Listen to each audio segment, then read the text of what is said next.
ஓம் குரு பிரம்மா குரு விஷ்ணு குருதேவோ மகேஸ்வரः குரு சாட்சாத் பரபிரம்ம தத்வை குரவே நமः. அன்பார்ந்த நேயர்களே, ஸ்ரீ விஸ்வபிரம்மம் அனுக்கிரக ஜோதிடம் என்ற ஜோதிட அலுவலகத்திலிருந்து அடியேன் நடராஜ ஆச்சாரி பல ஜோதிட கருத்துக்கள், பல சிந்தனைகள், என்னுடைய ஜோதிட அறிவுக்கு ஏற்றியவற்றை அவ்வப்போது அளித்து வந்திருக்கிறேன். அந்த வகையிலே சமீப காலமாக நான் வெளியிட்டு வரும் ஒரு பதிவு என்னவென்றால், களத்திரம் என்ற 7ஆம் இடம், அதாவது ஒரு லக்னத்துக்கு 7ஆம் இடம் எப்படி, அந்த 7ஆம் இடத்திலே ஒரு கிரகம் இருந்தால் என்ன பலன், எப்படி இருக்கும், எப்படி வாழ்க்கை போகும் என்ற அடிப்படையில் ஒவ்வொரு கிரகத்துக்கும் இந்த பதிவில் சொல்லியிருக்கிறேன். அதன்படி சூரியன் 7இல் இருந்தால் எப்படி, சந்திரன் 7இல் இருந்தால் எப்படி, அடுத்து செவ்வாய் 7இல் இருந்தால் எப்படி, புதன் அதேபோல் 7இல் புதன் இருந்தால் எப்படி, அடுத்ததாக குரு இருந்தால் எப்படி இருக்கும் என்ற அளவில் இந்த பதிவு வருகிறது. பொதுவாக 7ஆம் இடம் களத்திரம், அதே நேரத்தில் காம களத்திரம். 7ஆம் இடத்தில் தான் கணவன் மனைவியினுடைய இல்வாழ்க்கையை பற்றி நம்ம கொஞ்சம் ஜாதகத்தில் பார்க்க வேண்டிய ஒரு மிகப்பெரிய முக்கியமான ஒரு ஸ்தானம்தான் 7ஆம் இடம். ஒரு லக்னத்துக்கு 7ஆம் இடம் நன்றாக இருக்க வேண்டும் என்று ஒரு ஜோதிட குறிப்பு இருக்கிறது. ஆனால் 7ஆம் இடத்திலே ஒரு கிரகம் இருந்து விட்டால் எப்படி என்ற அளவில் இப்போது 7ஆம் இடத்திலே குரு இருந்தால் என்ன ஆகும்? சூரியன், சந்திரன், செவ்வாய், புதன், இத்தனை பேரை பற்றி சொல்லியாச்சு. இப்போ குரு இருந்தால் எப்படி? குரு யாரு? இயற்கையிலே ரொம்ப நல்ல பேர் வாங்கின ஒரு கிரகம். அவர் குரு என்றாலே அவருக்கு தனி மரியாதை. குருவுடன் அந்த சேருகின்ற கிரகங்களினுடைய தன்மை குருவினால் சற்று ஈர்க்கப்படுகிறது. அப்படி ஒரு குரு இருந்தால் அங்கே சண்டை சச்சரவு வராது, நல்லது செய்வார் அப்படின்ற மாதிரி ஒரு நல்ல விஷயங்கள். ஆனால் அந்த குருவே 7ஆம் இடத்திலே, ஒரு லக்னத்துக்கு 7ஆம் இடத்திலே அமர்ந்து விடுகிறார் என்றால் அந்த பாவத்தை எப்படியும் ஒரு வகையில் அவன் வாழ்நாளில் உடனே இருக்காது. அவனுடைய வாழ் நாட்கள் ஒரு 70 வயசு வரைக்கும் அவன் வாழ போகிறான்னா, ஒரு 45-50 வயசில் அவருக்கு பெரிய ஒரு இல்வாழ்க்கை பிரச்சனை உருவாகும். ஸ்டார்டிங்கில் ஒன்றும் தெரியாது. அது இல்லாமல் 7இல் குரு இருக்கிறதுனால குரு பலன் வருகிறது. அந்த குரு 7ஆம் வீடான லக்னத்தை, 7ஆம் பார்வையாக லக்னத்தை பார்ப்பார். அவருக்கு 5, 7, 9 ஆகிய இடங்கள் பார்வை. அந்த இடங்களிலே அவர் பார்க்கிறால், அவர் இருக்கும் இடத்தை விட அவர் பார்க்கும் இடங்கள், அந்த ராசிகள் உண்மையிலே நல்லது. குரு பார்க்க கோடி நன்மை. ஆனால் அவர் இருக்கின்ற 7ஆம் இடத்திலே குரு இருந்துவிட்டால் அது அவ்வளவாக நல்லது கிடையாது. என்ன சார், குரு நல்லவர் நீங்கள், இப்போ 7ஆம் இடத்துல இருந்தால் நல்லது கிடையாதுன்னு சொல்கிறீங்களே, அப்படியா, எப்படி சார் அது அப்படின்னா, குரு என்னங்க,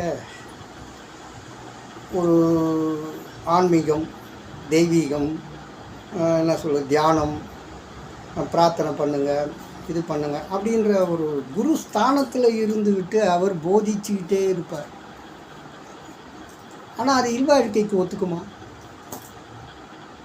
புருஷன் பொண்டாட்டின்ற அந்த கணவன் மனைவி உறவுக்கு அது ஒத்து வருமா? சாமி கும்பிட்டுனே இருந்தால் போதுமா? எப்பவும் தியானம் பண்ணிக்கிட்டே இருந்தால் போதுமா? வாழ்க்கை நல்லா போயிடுமா? எப்பவுமே பிரார்த்தனை, பூஜை இது மாதிரி ஆனால் விஷயங்களையே ஒருத்தர் பண்ணிகிட்டு இருந்தால் இவங்க வாழ்க்கையை எப்படி ஓட்டுறது? அங்கே சிக்கல் வருதா இல்லையா? அப்போது என்ன பண்ணணும்? அந்த குரு வழி காட்டணும். நல்ல ஒரு வாழ்க்கை கொடுப்பார், நல்ல ஒரு வாழ்க்கையை அமைத்து கொடுப்பார் அப்படின்னு இவங்க வேண்டிக்கிட்டே இருப்பாங்க. குரு சைலண்ட்டாக கேட்டுக்கிட்டே இருப்பார். அதெல்லாம் ஒன்றும் பண்ண மாட்டாங்க. இந்த வகையான ஒரு விதங்களிலே குருவினுடைய அந்த பார்வைகள் பெறுகின்ற ராசிகளுக்கு கிடைக்கிற நன்மை, லக்னத்துக்கு 7ஆம் இடத்திலே குரு அமர்ந்து செய்கின்றது மிகவும் சிரமம், கஷ்டம், பிரச்சனை தான். இந்த பிரச்சனை எப்படி இருக்குன்னா சில நேரத்தில் ரொம்ப ஓவராக போயிடும். எப்போ எப்படி என்னன்றதெல்லாம் போயிடும். சில இப்போ துலாம் லக்னக்காரருக்கு 7லே குரு, எங்கள் மேஷத்திலே செவ்வாய் வீட்டிலே நல்லதாச்சு அப்படின்னு. ஆனால் துலாம் லக்னத்துக்கு 3க்கும் 6 கூடையவர் 7ல் உட்காந்தா என்ன ஆகும்? பிரச்சனை வரும். அப்போது அவர் நல்லது செய்ய மாட்டார். இப்படி சில அதே போல் இந்த சுக்கிரனுடைய ராசிகளான ரிஷபம், துலாம், இது சுக்கிரனுடைய ராசிக்கு குரு நல்லது செய்யணும். அவர் போய் லக்னத்துக்கு 7ல் எங்கேயாவது உட்காந்துட்டாருன்னு வச்சுக்கோங்க, பிரச்சனை. அதே போல் மிதுனம், கன்னி, இந்த 2 ராசிகளுக்கு குரு கேந்திராதிபத்திய தோஷம் உள்ளவர், பாதகாதிபதி. அவ்வளோதாங்க. ஒரு அடியை தூக்கி போட்டு வரக்கூடிய கணவன் மனைவிக்குள்ள ஒட்டு உறவு இருக்க. ஏன்னா கேந்திராதிபத்திய தோஷம் கொடுத்து அவரே பாதகாதிபதியாகவும் வருவதனால் இந்த மிதுன லக்னத்துக்கு 7 கூடையவராகவும் கன்னி லக்னத்துக்கும் 7 கூடையவராகவும் வந்து அவர் அங்கே உக்காந்துட்டாருன்னு வச்சு ஸ்ட்ராங்காக எங்கள் தனுசுலையும் மீனத்திலையும் ஆட்சி பலம் பெற்றுவிட்டால் அவங்களுக்கு நல்ல மனைவி, நல்ல கணவன் அமையாது. அமைச்சும் கொடுக்க மாட்டார். அப்படியே அமைஞ்சிட்டாலும் நல்ல வாழ வைக்க மாட்டார். குரு நல்லவர் தானே. ஆனால் ஆன்மீகம், பக்தி, பரவசம், தியானம், சும்மா தெய்வீகமான ஒரு சிந்தனையோடவே இருக்கலாம். ஆனால் நல்ல மாதிரி வாழலாமா? அதுக்கு நான் வழி காட்ட மாட்டேன் அப்படின்னு சொல்லி மனசை வேறு பக்கம் திருப்பிடுறாரு. சரிங்க, இதெல்லாம் நீங்கள் சொல்கிறீங்க, அப்படி என்ன பெருசாக பிரச்சனை அப்படி வந்துடும்? வாழ்க்கையை அந்த 7ஆம் இடத்தில் குரு இருப்பதால் பிரிஞ்சிட மாட்டாங்க. முட்டிக்கிட்டு மோதிட்டாலும் புருஷன் பொண்டாட்டி, கணவன் மனைவி, அந்த பந்தம் எப்பவுமே இருக்கும். அதில் இவர் பேரை கற்றுக்க மாட்டார். யார்? குரு அந்த அளவுக்கு பிரிச்சுட்டு பேரை கற்றுக்க மாட்டார். ஆனால் சில நேரங்களிலே இவர்களுடைய குடும்ப உறவுகளில் பிரச்சனைகளை உருவாக்குவார். எப்படி? இப்போ மாமன், மச்சான், அண்ணன், தங்கை, அப்பா, அம்மா, சித்தப்பா, பெரியப்பா, இப்படியெல்லாம் இரத்த சம்பந்த உள்ள உறவுகள் இருக்கு இல்லையா? அதில் எந்த பிரச்சனையும் வராது. 7ல் குரு இருந்தால் இரத்த சம்பந்தம் உள்ளவங்களுடைய உற்றார் உறவினர்களுடைய பிரச்சனைகள் வராது. அப்போ பிரச்சனை எங்கே வருது அப்படின்னு பார்த்தா, இந்த சகைன்னு ஒரு உறவு வருது பார்த்தியா? சகலபாடி சகலை அப்படின்னு ஒரு உறவு வரும். சில குடும்பங்கள் உண்டு. 2 பெண் பிள்ளைகளை பெற்றவர்கள், 3 பெண் பிள்ளை பெற்றவர்கள், 4 பெண் பிள்ளை பெற்றவர்கள் என்று வரிசையாக பெண் பிள்ளைகளை வைத்து அவர்களுக்கு திருமணம் செய்து கொடுத்து அந்த வீட்டுக்கு மாப்பிள்ளைகளாக வருவார். ஒரு மாப்பிள்ளைக்கு இன்னொரு மாப்பிள்ளைக்கு உறவு முறை என்ன? சகலை.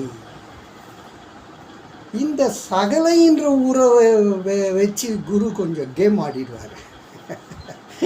என்ன சார் இது, சகலைக்கும் இதுக்கு என்ன? ஆமாம், சகலன்றவர் யாருன்னு பார்த்தீங்கன்னா, உண்மையிலே நான் சொல்லப்போனால் என் அனுபவத்தை பார்த்த வரைக்கும் அவன் ஒரு சாத்தான். சகலை சாத்தான் மாதிரி. அவன் என்ன பண்ணுவான்?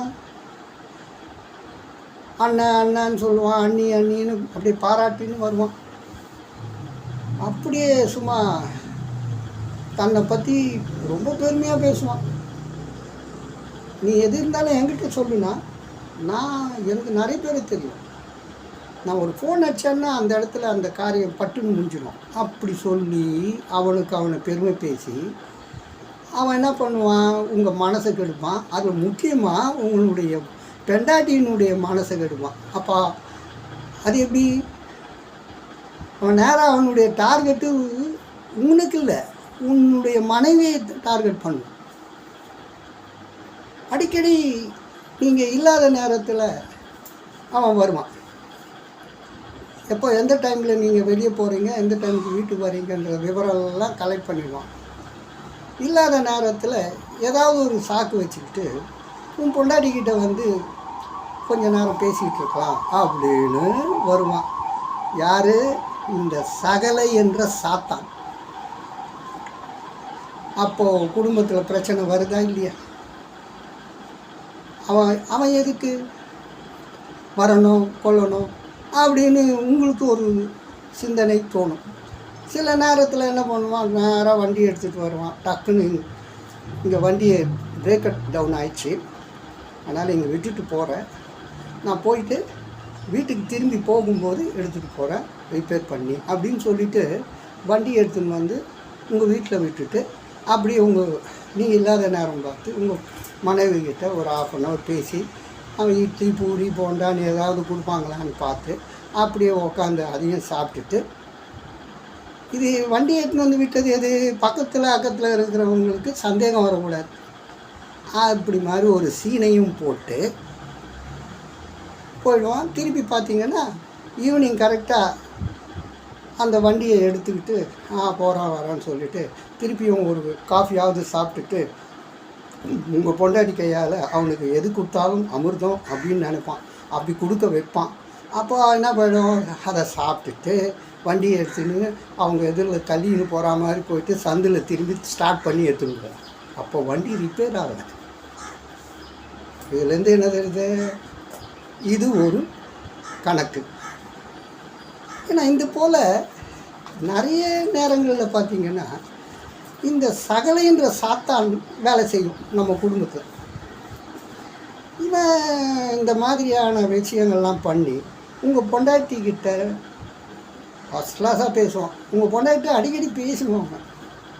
அப்படி பேசினா தான் அவனுக்கு சூப்பர் அப்படி இப்படின்னு ஏன் உங்கள் மனைவியே உங்ககிட்ட என்ன சொல்கிறார்? அவர் பாருங்கள் எல்லாமே அவருக்கு தெரிஞ்சிருக்கு, நீங்கள் என்ன தண்டகாரமோ அப்படின்னு உங்கள் மனைவியே உங்கள் திட்டுவா, அவனை பாராட்டுவார்.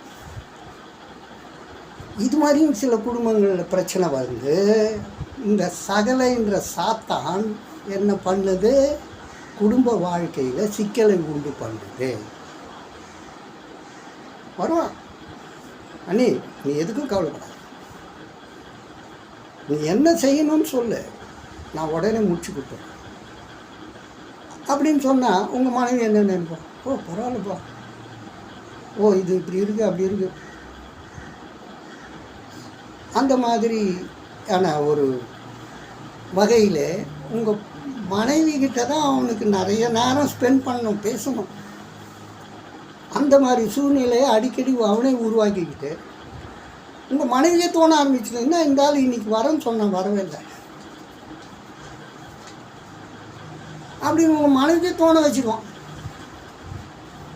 அதுபோல் ஒரு சூழ்நிலையை உருவாக்கி அவனுக்கு இப்படிப்பட்ட குடும்ப பிரச்சனைகளை உருவாக்கிட்டு ஒன்றும் தெரியாத மாதிரி, ஐயோ என்ன மாதிரி நல்லவனே கிடையாதுன்னு ஊர்லெல்லாம் பேசிட்டு,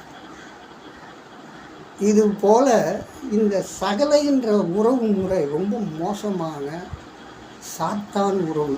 பார்த்துக்கோங்க, ஜாகிரதையாக இருங்க. லக்னத்துக்கு 7 குரு இருப்பவர்கள் சகலை என்ற உறவிலும் இருந்தால் அந்த சகலையை வீட்டு வாசப்படி சேர்க்க. என்ன ஏது ஏதாவது இருக்கா, ஓகே நானே வரேன். அப்படி முடிஞ்ச அளவுக்கு நீங்களும் அவன் வீட்டுக்கு போகாதீங்க. ஒரு டிஸ்டன்ஸை மெயின்டைன் பண்ணுங்கள்.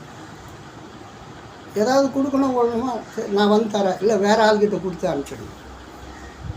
புரியுதா? இது போன்ற ஒரு சகலை உறவு டிஸ்டன்ஸ் பண்ணும். இன்னும் நான் ஒன்று சொல்லிக்கொள்ள ஆசைப்படுறேன். இந்த 2 பெண் பிள்ளைகள், 3 பெண் பிள்ளை, 4 பெண் பிள்ளைகளை பெற்றவர்கள் இந்த மாப்பிள்ளையை தேடுவதாக இருந்தால் பக்கத்தில் ஏரியாவில் கல்யாணம் பண்ணி கொடுத்துறாதீங்க. ஒன்று வட சென்னைனா, ஒன்று தென் சென்னைன்னு, ஒன்று திருச்சின்னா, ஒன்று அந்த பக்கம் மதுரையில் கொடுங்க, ஒன்று சென்னை இல்லைன்னா ஒன்று பெங்களூரில் கொடுங்க. அப்படி கல்யாணம் பண்ணி கொடுங்க. அப்போ தான் இந்த சகலை உறவால் ஒருத்தருக்கு ஒருத்தர் பிரச்சனை வராது. இந்த சாத்தான் குணம் இந்த சகலைங்களுக்கு வராது. இல்லைன்னா சாத்தான் குணம் என்ன செய்யும், சகலைங்களை திசை திருப்பி சகலைங்க அவனுடைய பெண்டாட்டி மேலே ஆசைப்பட வைக்கும். இது எப்படிங்க அப்போ வாழ்க்கை நல்லா இருக்கும்? அதனால் முடிஞ்ச அளவுக்கு உங்களுடைய, ஏன்னா இப்படி சொல்கிறேன்னா, இப்போ ஒரு குடும்பத்தில் வந்து அக்கா தங்கை, ஒரு அடுத்த அந்த குடும்பத்தில் வரக்கூடிய மாப்பிள்ளை அண்ணன் தம்பி, அவர்களுக்கு திருமணம் செய்து வைத்து விட்டால் நல்லது. ஏன்னா அவங்க 2 பேருமே ரத்த சம்பந்தம், அண்ணன் தம்பி, இது அக்கா தங்கை, ஒரே குடும்பத்தில் இப்படி வாக்கப்படுறவங்களும் உண்டு. அது பிரச்சனை வராது. அது ரத்த சம்பந்தம் இருக்குது. சகலைக்கு என்னங்க ரத்த சம்பந்தம் இருக்கு? இவன் யாரோ எந்த குடும்பத்துலேருந்து ஒரு மாப்பிள்ளையாக வரான், அவன் யாரோ வேறு ஒரு குடும்பத்துலேருந்து மாப்பிள்ளையாக வரான். நம்ம அவனுக்கு கல்யாணம் பண்ணி கொடுக்குறோம், பொண்ணை கொடுக்குறோம். அப்போ அவங்களுக்குள்ள ஒன்றும் பெரிய ரத்த சம்பந்தம்லாம் ஒன்றும் கிடையாது இல்லை. அதுதான் முதலே சொன்னேன். ஆக அதனால் இந்த சகலைன்ற சாத்தான் வேலை செய்ய ஆரம்பிச்சோம். சந்தர்ப்பம் பார்த்து காரியம் ஆகணுங்க. அது காரியம் ஆகணுத்துக்கு என்ன ஒன்றா பண்ணுவான். அவன் காரியம் நடக்கிறதுக்கு அவன் டார்கெட் எங்கடானாக்கா இந்த சகலனுடைய மனைவிமார்கள்கிட்ட தான் அவன் ரொம்பவும் டச் வச்சுக்கிறதுக்கு ஆசைப்படுவான். புரிஞ்சுக்கங்க. அதனால் இந்த பிரச்சனைகளுக்கெல்லாம் நீங்கள் கொஞ்சம் பார்த்து நடந்துங்க. இந்த சகலை உறவிலே இருப்பவர்கள், லக்னத்துக்கு 7 குரு இருப்பவர்கள், நிச்சயமாக வேறு எந்த பிரச்சனையும் குருவால் வராது. குடும்பத்தில் பிரிவினை வராது. ஆனால் இந்த மாதிரி சகல பிரச்சனைகள் வந்தாலும் சில நேரங்களில் குருவும் காப்பாற்றுகிறார். அவர் உங்களுக்கு சரியான வழிகாட்டி ஒன்று அவனை ஒதுக்கி விட்டுருவார். உனக்கு எனக்கு சம்பந்தமே வேணா ராஜா, வாழ்வு சாவு நல்லது கெட்டது எதுக்கும் நீ தலையிடாத ராஜா, நீ பாட்டு உன் வேலையை பாரு, நான் பாட்டுக்கு என் வேலையை பார்க்குறேன், இனிமேல் என் வீட்டு வாசப்படி நீயே ஏறாத நானே ஏறாத அப்படின்ற மாதிரியான சில சிந்தனைகளை கொடுத்து உங்களுக்கும் அவனுக்கும் நிரந்தரமான ஒரு இடைவெளி, நிரந்தரமான ஒரு பிரச்சனையை அப்படியே தூக்கி போட்டு ஒருத்த மூஞ்ச ஒருத்தன் பார்க்காம இருந்தாலே நல்லதுன்றத குரு கொடுப்பார். அந்த சிந்தனைக்கு கொடுப்பார். அதுவும் குரு அப்படி பார்க்கும்போது அது ரொம்ப நல்லது. ஏன்னா நம்ம வேலையை நம்ம பார்த்துக்கிட்டு, நம்ம குடும்பத்தை பார்த்துக்கிட்டு, நம்ம பொண்டாட்டியை பார்த்துக்கிட்டு போகலாம். அவனால் நம்ம பொண்டாட்டிக்கு எந்த தலைவலியும் வராதுன்னா ரைட். அதையும் குரு தான் கொடுத்து உங்களுக்கு வழிகாட்டுவார். ஆக இந்த லக்னத்துக்கு 7லே குரு இருப்பவர்கள் சகலை உறவிலே இருப்பவர்களாக இருந்தால் மிகவும் ஜாக்கிரதை. சகலை என்பவன் சாத்தான் என்பதை மனதிலே வைத்து கொண்டு அவனிடத்திலே ஒரு முடிஞ்ச அளவுக்கு விலங்குங்க, ஒதுக்குங்க, இல்லை ஒதுங்கிடுங்க. அப்படி இருந்தால்தான் உங்கள் வாழ்க்கை நல்லா, குருவும் உங்களுக்கு நல்லது செய்ய காத்துக்கிட்டு இருக்க. எந்த ஒரு விஷயத்தையும் அவங்கக்கிட்ட ஷேர் பண்ணிக்காதீங்க. ஒரு சகலை இன்னொரு சகலைகிட்ட ஷேரே பண்ணாதீங்க. அதை வச்சு அவன் கேம் ஆட ஆரம்பிச்சுக்குவான். இப்படியெல்லாம் சில சகலை இங்கே இருக்கானுங்க ஊரில், பார்த்துக்கங்க. நல்ல மாதிரியாக இந்த மாதிரி உறவுகளுக்கு கொஞ்சம் பார்த்து நடந்துக்கிட்டோம்னா இந்த குருவால் நமக்கு பிரச்சனை இல்லை. மற்றபடிக்கு குரு அங்கே இருக்கிறது நல்லதுன்னு நினைக்கும்போது இந்த மாதிரி பிரச்சனைகள் என்பது ஐயோ இது கெடுதல் தானே அப்படின்னு தோணும். ஆக இது நல்லதும் இல்லை கெட்டதும் இல்லைன்ற மாதிரி எடுத்துக்கிட்டு நீங்கள் உங்கள் அந்த சகலை சாத்தான்களிடம் இருந்து நீங்கள் விலகி விட்டீங்கன்னா உங்கள் வாழ்க்கை நல்லா புரிகிறதா? நன்றி, நமஸ்காரம்.